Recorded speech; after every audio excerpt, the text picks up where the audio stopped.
তো গাইস আমরা মূলত এই পর্বে দেখব যে আমাদের ইয়ার ভিতরে আমরা ট্রান্সপারেন্ট ইমেজ কিভাবে ব্যবহার করতে পারি বা ট্রান্সপারেন্ট কোন একটা ইমেজকে কিভাবে ব্যবহার করব। এর আগে তো আমরা জাস্ট সিঙ্গেল যে কোনো একটা ইমেজকে ব্যবহার করতে পারছি। সো এই পর্বে আমরা দেখব যে ট্রান্সপারেন্ট ইমেজকে কিভাবে ব্যবহার করতে পারি। ওকে, সো এটা একটু কমপ্লিকেটেড হইতে পারে, আপনারা হয়তো বা এই জিনিসটা অনেকের মাথার মধ্যে একবারে ঢুকতে পারে, অনেকে ঢুকতে নাও পারে।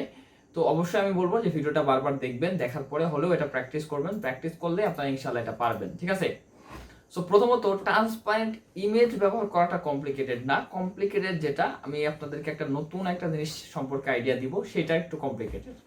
সো আপনি প্রথমে শেডিং ট্যাবে যাবেন, শেডিং ট্যাবে গেলে কি পাবেন, এরকম একটা ইন্টারফেস আসবে এবং এই ইন্টারফেসে কি কি আছে আমি আপনাদেরকে একটু বলি। এই সাইডে যেটা আছে সেটা হচ্ছে ফাইল ম্যানেজার, এই সাইডে আছে ইমেজ ভিউয়ার, এটা হচ্ছে শেডার এডিটর এবং এটা হচ্ছে আমাদের 3D ভিউপোর্ট এডিটর। ওকে, তো বেসিক্যালি এখানে এইগুলা কিন্তু আমাদের মানে জাস্ট এটা ফাইল ম্যানেজার, এখান থেকে আমরা ফাইল টাইল নিতে পারবো, এখান থেকে আমরা ইমেজ দেখতে পারবো, আর এখান থেকে আমরা তো আগের মতো যেটা সেটাই, কিন্তু এই জায়গাটা হচ্ছে সব থেকে নতুন একটা বিষয় এবং একটু কাজ করার বিষয় এই জায়গাটাতে, ঠিক আছে। তো বেসিক্যালি দেখেন আমরা এখানে একটা ম্যাটেরিয়াল দিয়েছিলাম এবং এখানে আমরা একটা ইমেজ দিয়েছিলাম, আপনাদের হয়তো মনে আছে। তো এটা হচ্ছে বেসিক্যালি শেডার এডিটর। এখানে কি কাজ করা হয়, এখানে বেসিক্যালি নোড বেস সিস্টেম ব্যবহার করে আমাদের মডেলিং মানে টেক্সচারগুলো ইউজ করা হয় বা মেটেরিয়ালগুলো ইউজ করা হয়। তো এখানে যেগুলো দেখতে পাচ্ছেন এগুলো হচ্ছে বেসিক্যালি কিন্তু নোড, এক একটা এগুলোকে নোড বলা হয়। ওকে, তো আমি প্রথমত এই ইন্টারফেসের একটা জাস্ট নেভিগেশন সিস্টেমটা বলি। আপনি এটাকে স্ক্রল হুইল ঘোরাইলে জুম ইন জুম আউট হবে, আপনি জাস্ট মিডল মাউস ক্লিক করে এটাকে আপনি চাইলে কি করতে পারবেন, জাস্ট এটাকে মুভ করতে পারবেন। আপনি যদি স্পেসিফিক কোনো নোটকে সরাইতে চান জাস্ট সিলেক্ট করে আপনি এইভাবে চাইলে মুভ করতে পারবেন, ঠিক আছে।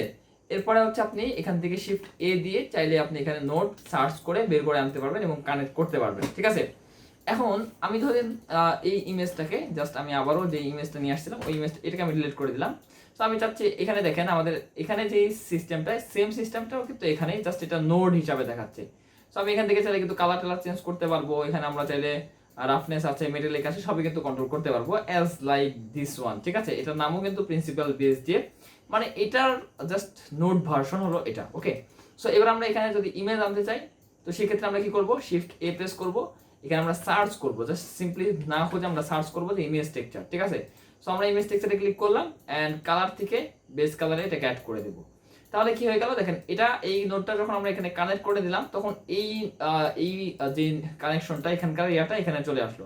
এখন আমরা এখান থেকে আমাদের যে এই ইমেজটা সেটা সিলেক্ট করে দিলাম। যেহেতু আমাদের আগে থেকে এটা ইউভি এডিটিং করা ছিল দ্যাটস ওয়াই কিন্তু নতুন করে আর ইউভি এডিটিং করা লাগতেছে না, যেহেতু এটা সেম ইমেজ আমরা দিছি। ওকে, সো এটাই হচ্ছে সিম্পল একটা বিষয়। এখন এই ইমেজটা যদি ট্রান্সপারেন্ট হইতো সেটা আমরা কিভাবে ব্যবহার করতাম। তো এটার জন্য আমরা ধরেন উপরের মেটেরিয়ালটাকে, উপরের এইটাকে এই ফেসের মধ্যে আমরা আলাদা একটা মেটেরিয়াল দিব। সো আমি এখানে নতুন একটা স্লট নিলাম, এখানে অ্যাসাইনে ক্লিক করলাম, নতুন একটা মেটেরিয়াল নিলাম, সাথে সাথে কিন্তু আমাদের এখানে প্রিন্সিপাল বিএসডিএফ নোটটা চলে আসলো এবং আমরা এখানে শিফট এ দিয়ে সার্চ করব image texture, same as image texture যেরকম সেরকম। এরপরে আমরা একটা লোগো ডাউনলোড করব। সো আমরা হচ্ছে গুগলে চলে যাই, এখানে আমি একটা রোজের লোগো ডাউনলোড করব, রোজ ব্ল্যাক লোগো, যাই হোক যে কোনো একটা রোজের লোগো না ডাউনলোড করতে হবে, অথবা আমরা এখানে সার্চ করতে পারি যে রোজ লোগো হিসাবে, ঠিক আছে। তো আমরা এখান থেকে কালার থেকে ট্রান্সপারেন্ট করে ফেলি, যেহেতু আমরা ট্রান্সপারেন্ট ইমেজ ডাউনলোড করব। সো ট্রান্সপারেন্ট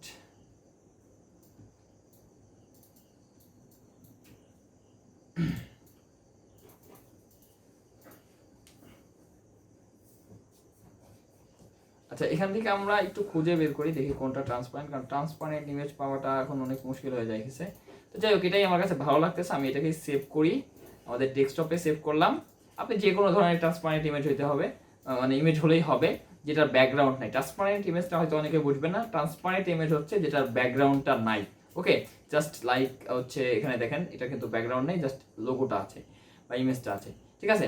তো এবার আমরা এটাকে ওপেন করব এখানে এবং এখানে আমরা ওই ইমেজটাকে সিলেক্ট করে দেব যেটা আমরা এখানে নিয়ে আসছিলাম, ঠিক আছে।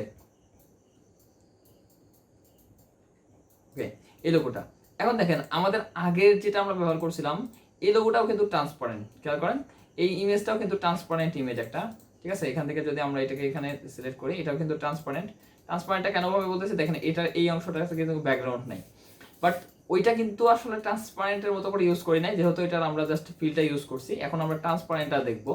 সো এখন ট্রান্সপারেন্টটা ইউজ করে এখন আমি কালার থেকে বেস কালার এটাকে অ্যাড করে দিলাম, যেহেতু আমাদের এটা জাস্ট ফ্রন্টেই আমরা ইউজ করব, তো এই জন্য আমাদের এটাকে কিন্তু ইউভি এডিটিং করা লাগবে। সো দেখেন আমরা এখন এটাকে প্রথমত আমাদের ওই ইমেজটা সিলেক্ট করব যে ইমেজটা আমরা ফ্রন্টে ব্যবহার করতেছিলাম। তো যাই হোক, রোজ লোগোটা নিয়ে আসলাম। এবার কিন্তু এখানে ও ও এটা অনেক লো রেজলিউশনের, ঠিক আছে। তো এখন যাই হোক, আমি আপনাদেরকে আরো একটা ভালো লোগো নিয়ে এসে দেখাই। আমাদের ডাউনলোড করার একটা লোগো আছে, এটা আমি ওটাই দেখাই আপনাদেরকে। সো আমি এখান থেকে একটা ফোল্ডারে যাব, ডেস্কটপ,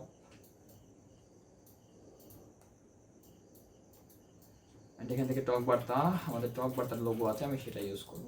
ওকে, তো যাই হোক, এখানে আমি জাস্ট এই লোগোটা নিয়ে আসলাম। এখন দেখেন আমরা যদি এখান থেকে আমাদের যে ইউভি এডিটিং স্পেসে যাই, তাহলে এখান থেকে আমাদের টক বার্তার লোগোটা সিলেক্ট করতে হবে। সো টক বার্তার লোগোটা কই, এটা। ওকে, সো আমরা এটা নিয়ে আসলাম। এখন দেখেন আমাদের যেহেতু এটাকে করতেছে না, তো আমাদের প্রথমত এটার মাঝখানে নিয়ে আসতে হবে, এটাকে আমাদের স্কেল করতে হবে। কিন্তু এটা দেখেন, এটা কিন্তু স্ট্রেচ হয়ে যাচ্ছে, প্লাস এটাকে কিন্তু রোটেট করা লাগবে। সো প্রথমত আমরা এখানে কিন্তু রোটেট করব, এখানে কিন্তু রোটেট করা যাবে না, রোটেট করতে হবে কিন্তু এখানে। সো আমি এখানে 180 ডিগ্রি রোটেট করব। এবং এখানে আমরা একটা নতুন ইউভি এডিটিং শিখবো, সেটা হচ্ছে যে ধরেন আমরা 7 প্রেস করলাম, আমরা এই ভিউতে আছি। এখন এই ভিউয়ে এখানে যেরকমটা দেখাচ্ছে, এই জায়গাটাতে যেরকমটা দেখাচ্ছে, ঠিক এইরকম ভাবে আমরা এই পাশেও এটাকে ইউভি এডিটিং করে ফেলবো অটোমেটিক্যালি। তো আপনি যদি ইউ প্রেস করেন, তাহলে ইউভি ম্যাপিং এর অপশনগুলো আসবে। এখানে অনেকগুলো অপশন আছে। সো এখানে আমরা প্রথমত কি করব, এখান থেকে যে অপশন আছে প্রজেক্ট ফ্রম ভিউ, যেটা আছে এটা অপশনটা ব্যবহার করব। সো প্রজেক্ট ফ্রম ভিউ দিলে কি হবে, প্রজেক্ট ফ্রম ভিউ দিলে আমরা এখানে যেটা দেখতে পাচ্ছি, এই ভিউ থেকে যা দেখতে পাচ্ছি আমরা সেভাবেই কিন্তু আমাদের অবজেক্টটা বা মেশটা কি হয়ে যাবে, আনর্যাপ হয়ে যাবে। সো লেটস সি, আমরা আরেকটা অবজেক্ট এখানে নিয়ে আসি এবং আমরা এখানে আমাদের আরেকটা ম্যাটেরিয়াল দিলাম। এখন দেখেন এখানে আমরা যখন ইউ প্রেস করব এবং প্রজেক্ট ফ্রম ভিউ প্রেস করব, তখন কিন্তু এটা এরকম আসতেছে। আমরা টপ থেকে যেহেতু দেখতেছি, টপ থেকে এটা এডিটিং হয়েছে। এখন আমি এটাকে চাইলে বড় করে দিতে পারি, ঠিক আছে। আমি যদি ফ্রন্ট থেকে করি বা সাইড থেকে করি, দেন ইউ থেকে আমি যদি প্রজেক্ট ফ্রম ভিউ দেই, মানে আমি যে ভিউতে আছি সেই ভিউ অনুযায়ী কি হবে, এটা জাস্ট আনর্যাপ হবে। ওকে, অ্যাজ লাইক দ্যাট, একদমই সিম্পল একটা ব্যাপার। এরপরে আমরা হচ্ছে আবার ইউ প্রেস করবো। এখানে অনেকগুলো অপশন আছে, এগুলো নিয়ে আমরা নেক্সট ক্লাসে কথা বলবো। তো আমরা এখানে প্রজেক্ট ফ্রম ভিউ এই অপশনটা ব্যবহার করব। দেন এটাকে আমরা স্কেল করি আমাদের যতটুকু প্রয়োজন। এরপরে হচ্ছে এখান থেকে আমরা একটা অপশন ব্যবহার করবো, যেহেতু এটা রিপিট হচ্ছে, আই থিঙ্ক আপনাদের মনে আছে কোন অপশনটা ব্যবহার করতে হবে। সেটা হচ্ছে এখানে আপনার রিপিট থেকে এক্সটেন্ড করে দেবেন। তো এখানে আমাদের এই লোগোর মধ্যেও প্রবলেম আছে, সো এই লোগোটাও আমাদের চেঞ্জ করতে হবে। তো যাই হোক, এখানে লোগোর মধ্যে প্রবলেমটা হচ্ছে লোগোটা একদমই আমাদের ভিড়ে আছে আর কি। ওকে, সো আমি এখান থেকে একটু আগে যাচ্ছি, আর ধরেন এটা একটা ট্রান্সপারেন্ট ইমেজ ব্যবহার করি, ঠিক আছে। জাস্ট আমি একটা ট্রান্সপারেন্ট ইমেজ ব্যবহার করি। এবার আমরা হচ্ছে এখানে আই থিঙ্ক এইবার কাজ করবে সবকিছু ঠিকঠাক মতো। সো এবার আমরা you and project from view দিলাম। এবার দেখেন আমরা এখান থেকে চাইলে এটা করতে পারি। এখানে আরেকটা অপশন আছে, খেয়াল করেন, ইউ প্রেস করলে প্রজেক্ট ফ্রম ভিউ বাউন্ডস আছে, মানে বাউন্ডারি অনুযায়ী আমার যে বাউন্ডারি যতটুকু আছে ততটুকু অনুযায়ী হয়ে যাবে। তো যেহেতু আমাদের ইমেজটা স্কোয়ার এবং এটাও যেহেতু স্কোয়ার একটা সাইজের হচ্ছে মেশ, তো সেক্ষেত্রে ইউ প্রেস করবো এবং প্রজেক্ট ফ্রম ভিউ বাউন্ডস দিব। তাহলে অটোমেটিক্যালি দেখেন এটার সাথে এটা কিন্তু মিলে গেল, আমার কিন্তু আর স্কেল করতে হচ্ছে না বা কোনো কিছু করতে হচ্ছে না। হ্যাঁ, আমি যদি চাই এটাকে একটু বড় করে দেখতে, সেক্ষেত্রে এটাকে এখন মাঝখান থেকে স্কেল করে ফেলতে পারতেছি। ওকে, তো এটা হচ্ছে বেসিক্যালি বিষয় আর কি, যে আপনি চাইলে হয় প্রজেক্ট ফ্রম ভিউ দিয়ে এটাকে স্কেল করেন, পজিশনিং করেন, ঠিক আছে, অথবা আপনি ইউ প্রেস করে প্রজেক্ট ফ্রম ভিউ বাউন্ডস দেন। অনেক সময় আমাদের বাউন্ডারি পর্যন্ত লাগে না, তো সেক্ষেত্রে আপনি একটু ছোট করে স্কেল করে নেবেন। এখন দেখেন প্রবলেম এখানে দুইটা। প্রবলেম হচ্ছে আমরা এখানে একটা ট্রান্সপারেন্ট ইমেজ ব্যবহার করছি। ট্রান্সপারেন্ট ইমেজটা আসলো কই থেকে, মানে ট্রান্সপারেন্ট ইমেজটা তো আসলো, কিন্তু এই ব্যাকগ্রাউন্ডটা কই থেকে আসলো, ব্যাকগ্রাউন্ডটাকে রিমুভ করতে হবে, এটা একটা প্রবলেম। দ্বিতীয় প্রবলেম হলো ব্যাকগ্রাউন্ডটা যখন আমরা রিমুভ করব, তখন তো এই জায়গাটায় খালি হয়ে যাবে। এখানে যেরকম একটা হোয়াইট আমরা পাচ্ছি, আমাদের যখন এখানে করতেছি, তখন এই হোয়াইটটা তো আমরা পাবো না। দেখেন এখানে কিন্তু জাস্ট এখানে এইখানে এই ভিউটা দেখতে পাচ্ছেন, এটা কিন্তু খালি হয়ে আছে এই জায়গাটা। তো এই প্রবলেমটা আমরা কিভাবে সলভ করবো? যাই হোক, এটা যদিও একটা অন্য একটা স্পেসের মধ্যে আছি আমরা। তো এখানে দেখেন এখানে এরকম ব্ল্যাক দেখাচ্ছে, তো তো অন্য জায়গাতে রেন্ডারের সময় কিন্তু এরকম একটা ব্ল্যাকই দেখাবে। সো এইটা কিভাবে সলভ করব? প্রথমত এটা জাস্ট সিম্পলি আপনি যে আলফা নামে একটা অপশন আছে না, এই আলফাটাই হচ্ছে বেসিক্যালি ট্রান্সপারেন্ট। তো আপনি আলফাটাকে জাস্ট আলফার সাথে কানেক্ট করে দিবেন, তাহলে এটা চলে যাবে এবং এটা আপনি হয়তো এখানে দেখতে পাচ্ছেন কিন্তু অন্য জায়গাতে এটা দেখতে পারবেন না। ঠিক আছে, আমি যদি এখানে যাই, এখানে আর কিন্তু আমাদের এটা দেখা যাচ্ছে না, বা ওকে, সো এটা কিন্তু আর দেখা যাবে না বা রেন্ডারে এটা আসবে না। ঠিক আছে, মানে আলফাটা জাস্ট আলফা দিয়ে কেটে যাবে। ঠিক আছে, এটা হচ্ছে একটা বিষয়। দ্বিতীয় বিষয়টা হচ্ছে যে এটার মধ্যে আমরা যদি কোনো একটা কালারকে জাস্ট লাইক হচ্ছে কোনো একটা ইমেজকে মানে অন্য একটা কালারকে যদি ব্যবহার করতে চাই, সেক্ষেত্রে আমরা এটা কিভাবে ব্যবহার করতে পারি। ওকে, তো সেটা করার জন্য আমরা এখানে একটা কাজ করব, সেটা হচ্ছে এখানে আমরা একটা নোট ব্যবহার করবো, এটা হচ্ছে মিক্স আর জিবি। ঠিক আছে, সো মিক্স আর জিবি নোটটা এখানে ব্যবহার করব। তো মিক্স আর জিবি নোটের মধ্যে কি কি আছে দেখেন, এখানে আমাদের দুইটা কালার স্লট আছে, একটা ফ্যাক্টর স্লট আছে এবং একটা আউটপুট স্লট আছে। ঠিক আছে, সো প্রথমত আমরা জাস্ট এই আউটপুটটাকে এখানে অ্যাড করে দিব বেস কালারের সাথে। ঠিক আছে, তাহলে এখানে দেখেন কিছুই দেখাচ্ছে না, যদিও আমাদের এটা দরকার নাই, আলফা এটা আমি রিমুভ করে দেই আপাতত। তো আমরা এখানে আসি, দেখেন এখন আমার আউটপুটে আমি যদি এখানে কোনো কালার দিই সেটা কিন্তু এখানে দেখাচ্ছে। এইবার আমরা এই কালারটাকে কালার 1-এ অ্যাড করব, তাহলে দেখেন কি হচ্ছে এখানে, এটা একটু ফ্যাকাশে দেখাচ্ছে।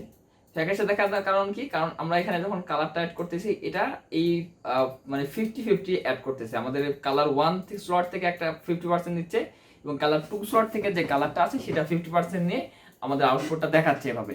আমি যদি ফ্যাক্টরটা একদম 1 করে দেই, তাহলে কালার মানে 2টা দেখাচ্ছে, এবং আমি যদি ফ্যাক্টরটা 0 করে দেই তাহলে শুধুমাত্র কালার 1-এর আউটপুটটা দেখাচ্ছে।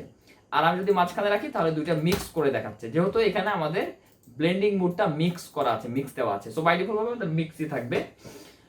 তো এইবার আমরা যেটা বলে দিব যে ফ্যাক্টর তুমি কি করবা, তুমি হচ্ছে কালার 1-এর মধ্যে যে অংশটা আছে, যেটার মধ্যে হচ্ছে বদে বিজনেস লেখাটা আছে, ট্রান্সপারেন্ট অংশটা মানে বাদের যে লেখাটুকু যেটা আছে, লোগো যে অংশটা আছে, সেই জায়গাটাই তুমি যেমন আছে তেমনই থাকবে, ইমেজের মতো থাকবে। আর কালার 2 তুমি যেটা করবা সেটা হচ্ছে বাকি যে ট্রান্সপারেন্ট অপশন আছে সেটাকে তুমি জাস্ট কালার দিবা যে কোনো একটা। ওকে, এটা আমরা কালার হচ্ছে ফ্যাক্টরকে বলে দিব। সো সেটা বলার জন্য আমরা এখানকার আলফা আউটপুটটা ব্যবহার করব। তো এখন আমি যদি দেখতে চাই যে এই আলফা আউটপুটটা কি কাজ করতেছে, সো সেটা দেখার জন্য আমরা কন্ট্রোল শিফট ধরে যদি এখানে ক্লিক করি, তাহলে আমরা স্পেসিফিক ভাবে এই নোডের এইটা কি কাজ করতেছে সেটা দেখতে পারবো। আমরা কিন্তু এতক্ষণ যেটা দেখতেছিলাম সেটা হচ্ছে যে আমরা এখান থেকে এখানে যাচ্ছে, দেন এখান থেকে এখানে গিয়ে একটা আউটপুট বের হচ্ছে। বাট আমি যদি দেখতে চাই যে শুধুমাত্র এই নোডটা আমার মেটেরিয়ালের মধ্যে কি কাজ করতেছে, সেটা দেখতে চাইলে কন্ট্রোল শিফট ধরে এখানে ক্লিক করবো, তাহলে আমরা দেখতে পাচ্ছি যে এটা শুধু ইমেজের কাজ করতেছে। আমি যদি কন্ট্রোল শিফট ধরে এটার উপর ক্লিক করি, তাহলে এটা কি কাজ করতেছে, এটা এই ইমেজকে নিয়ে এসে এখানে একটা আউটপুট দিচ্ছে। আমি যদি এখানে ক্লিক করি, তাহলে আমরা দেখতে পাচ্ছি যে এটাকে একটা শেডিং এর কাজ করতেছে, এখানে রাফনেস বা অন্যান্য জিনিসগুলো এখানে কন্ট্রোল করতেছে। আচ্ছা, এখন আমি যদি এটার মধ্যে দুইবার ক্লিক করি, কন্ট্রোল শিফট ধরে দুইবার যদি ক্লিক করি, তাহলে আমরা এখানে দেখতে পারবো যে আমাদের দ্বিতীয় নোড আলফা নোডটা কি কাজ করতেছে। তো আলফা নোডটা কি করতেছে, আলফা নোডটা বেসিক্যালি এই যে আমাদের এটাকে সেপারেট করতেছে ব্ল্যাক এন্ড হোয়াইটে। তো এখন আমরা এই ফ্যাক্টরটাকে জাস্ট এটা যদি আমরা এখানে অ্যাড করে দেই, তাহলে কি হবে জানেন, আমরা বলবো যে ফ্যাক্টর তুমি কালার হচ্ছে কালার 1টা হচ্ছে তুমি সাদা কালার অংশটা ব্যবহার করবা, কালার 2 তুমি হচ্ছে ব্ল্যাক যে অংশটা আছে সেটা ব্যবহার করবা। জাস্ট এরকম আমরা বলে দিচ্ছি। এরপরে যদি আমি কন্ট্রোল শিফট ধরে এইটার উপর ক্লিক করি, তাহলে আমরা অ্যাকচুয়াল প্রিভিউটা দেখতে পারবো। কিন্তু এখানে একটা প্রবলেম হয়েছে। প্রবলেমটা কি? প্রবলেমটা হচ্ছে ফ্যাক্টর একটা উল্টা কাজ করছে। ফ্যাক্টরের কাজ করছে কি, যে ফ্যাক্টর জাস্ট মানে আমরা এটাকে রিভার্স করে দিব, ধরেন কালার 2-র কাজ কালার 1-এ করতেছে। ঠিক আছে, মানে হোয়াইট অংশটা হবে কালার 1-এর আর ব্ল্যাক অংশটা হবে কালার 2-তে। সো আমরা চাচ্ছি কি হোয়াইট অংশটাকে মানে জাস্ট কি করবেন, এই কালারটাকে আপনি, আমি বুঝাই দেই, কালারটাকে জাস্ট আপনি কালার 2-তে ব্যবহার করবেন, তাহলে আমাদের আউটপুটটা ঠিক আসবে। এখন যদি আমি এই কালারটা চেঞ্জ করি, তাহলে দেখেন আমাদের ট্রান্সপারেন্সি যে অংশটা আছে না, সেটা কিন্তু চেঞ্জ হচ্ছে। ওকে, তো আই হোপ আমি আপনাদেরকে বুঝাইতে পারছি যে জিনিসটা ঠিক কিভাবে কাজ করতেছে। ঠিক আছে, তো বেসিক্যালি এখানে আলফা যেটা দেখতেছেন, আমি বলি আবারও, যে এখানে যে হোয়াইট অংশটা হচ্ছে বেসিক্যালি কালার 2 আর কালার 1 হচ্ছে জাস্ট ব্ল্যাক অংশ যেটা সেটা। ওকে, তো এখন দেখেন সেম ভাবে আমরা কালার 1-এ যখন আমি কালার চেঞ্জ করতেছি, মাঝখানে কিন্তু কোনো ঝামেলা নাই, কারণ আমরা কি এই আলফাটাকে ফ্যাক্টর হিসাবে ব্যবহার করতেছি। ওকে, তো এটাই হচ্ছে কনসেপ্টটা। ওকে, আশা করি আমি আপনাদেরকে বুঝাইতে পারছি। এখন আমি যে কোনো কালার যদি দেই, আমি সেটাকেই কিন্তু এখন চাইলে ব্যবহার করতে পারবো, এবং এইভাবে এই ফ্যাক্টরটাকে আমরা ব্যবহার করে অনেক কিছু করতে পারি। যেরকম ধরেন আমি চাচ্ছি যে শুধুমাত্র আমাদের যে বতে বিজনেস লেখা যেটা আছে সেটাকে আমরা জাস্ট মেটালিক করব। তো সেটা কিভাবে করতে পারি, আমরা জাস্ট আলফা চ্যানেলটাকে আমরা যদি মেটালিকের সাথে অ্যাড করে দেই, তাহলে দেখেন আমাদের এটা কিন্তু এখানে জাস্ট বতে বিজনেস লেখাটাকে একটু মেটালিক মনে হচ্ছে, এবং এটাকে আমরা চাইলে আরো বেশি মেটালিক করতে পারি, কম বেশি করতে পারি। সেটা কিভাবে করব, সেটার জন্য আমাদের এখানে আরেকটা নোড ব্যবহার করতে হবে, সেটা হচ্ছে শিফট এ দিয়ে আপনি এখানে সার্চ করবেন হচ্ছে কালার র্যাম্প। কালার র্যাম্পটাকে যদি আপনি এখানে নিয়ে আসেন এবং কালার র্যাম্পটাকে এটার মাঝখানে যদি দুইটার মাঝখানে অ্যাড করেন, তাহলে এটাকে আপনি চাইলে কন্ট্রোল করতে পারবেন। সো আমি যদি এটাকে ব্ল্যাকের অংশটা বাড়াই আস্তে আস্তে, বা হোয়াইটের অংশটা যদি বাড়াই, তাহলে দেখেন আস্তে আস্তে এটার মেটালিকটা অনেক বেশি হচ্ছে, এবং এখানকার রাফনেসটা আমি এখানে কন্ট্রোল করতে পারবো, ঠিক আছে। বাট প্রবলেমটা হচ্ছে কি, দেখেন আমরা চাচ্ছি কি রাফনেসটা শুধুমাত্র বতে বিজনেসের রাফনেসটা কন্ট্রোল হোক, বাকিটার উপরে না। এখন কিন্তু বাকি অবজেক্টগুলোর মধ্যেও কিন্তু কন্ট্রোল হচ্ছে। সো সেক্ষেত্রে আমরা কি করব, ওই অ্যাজ লাইক এটার আউটপুটটা আমরা রাফনেসের মধ্যে দিয়ে দিব, ঠিক আছে। কিন্তু রাফনেস তো উল্টা কাজ করতেছে। তো এখান থেকে আমরা এটাকে না করে আমরা এই কালার র্যাম্পটা ব্যবহার করতে পারি।